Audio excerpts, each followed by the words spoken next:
Non, je vais quand même donner la parole à Charles Baloche parce que effectivement, moi quand j'ai préparé cette émission, j'ai vu des tonnes de vidéos, on voit les tours s'effondrer, puis vous avez des commentaires de gens qui vous disent mais regardez, c'est pas normal, ça peut pas s'effondrer comme ça, il y a forcément des explosifs. Donc appelons un expert. Monsieur Baloche, bonsoir. Oui, bonsoir. Est-ce que ce que disent, pour résumer, pour aller très très vite, hein, ce que disent ces sites qui ont fait parfois des vidéos, etc., c'est que ces tours ne pouvaient pas s'effondrer de cette façon-là en étant simplement frappés par un avion en haut et s'effondrer si vite, vous voyez, même s'il y avait un incendie. Qu'est-ce que vous en pensez, vous qui connaissez vous savez, vous avez démoli des tours probablement. Est-ce que c'est possible?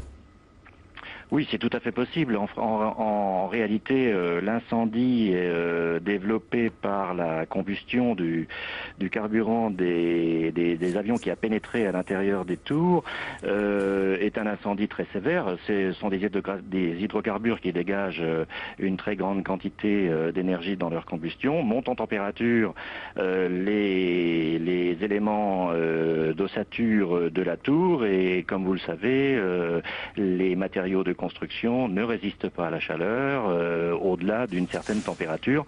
Et donc, quand ils ont perdu leur capacité résistante, eh bien, la tour s'effondre. Tout ça est totalement normal, si j'ose dire, sur le plan de la physique des phénomènes. On n'a pas là d'éléments choquants. Oui. Je vais vous poser une question. Effectivement, est-ce que c'est déjà arrivé dans l'histoire de la construction, Josué? Alors, ça n'est pas arrivé dans l'histoire de la construction qu'on s'amuse à brûler une telle quantité de carburant à l'intérieur d'un bâtiment. Mais vous savez bien qu'il y a eu des incendies qui ont duré bien plus longtemps, avec notamment à Madrid, mais à Caracas aussi, sur des tours, et jusqu'à 24 heures de feu complètement fou, et là, les structures n'ont pas bougé. Moi, je trouve qu'il y a peut-être des questions à se poser aussi sur la tour numéro 7, parce que là, vous nous parlez... Non, mais on va terminer avec ça, monsieur Baloche. Oui, je pense que monsieur Baloche a justement... Oui, on va pas éluder, vous inquiétez pas.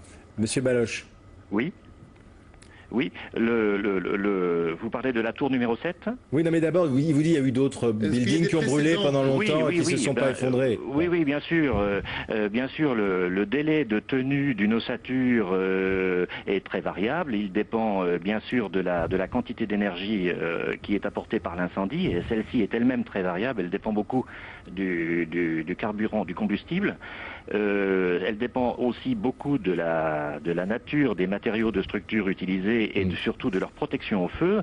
Là, en l'occurrence, la protection de l'ossature métallique, la protection incendie a été endommagée par l'effet d'impact des avions sur les éléments et notamment les poteaux.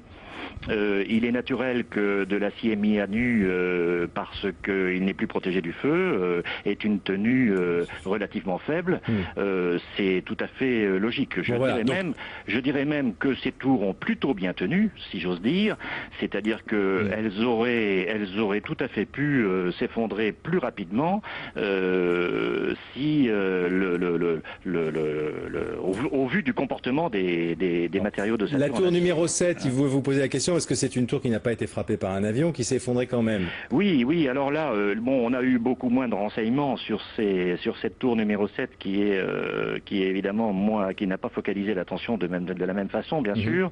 Je n'ai pas moi-même étudié de près cette tour numéro 7. Ce que j'en sais et ce qui me paraît raisonnable, c'est que le carburant des avions de la tour, des deux tours, n'a été brûlé pour partie dans les étages correspondant au niveau d'impact, mais aussi pour complément dans le bas de la tour, après que le carburant soit tombé par les trous d'ascenseur qui se trouvent au centre de l'édifice. Et développant un incendie en sous-sol des tours du jumelles très, très conséquent, qui n'a pas été traité et qui a cheminé dans les sous-sols jusqu'à atteindre les immeubles avoisinants, parce que cet incendie n'a pas été traité par les pompiers occupés. Merci beaucoup. C'est une parenthèse un peu technique. On voulait pas faire un débat uniquement technique, mais il fallait quand même prendre un point parce que c'est. Je pense que c'est pas inintéressant de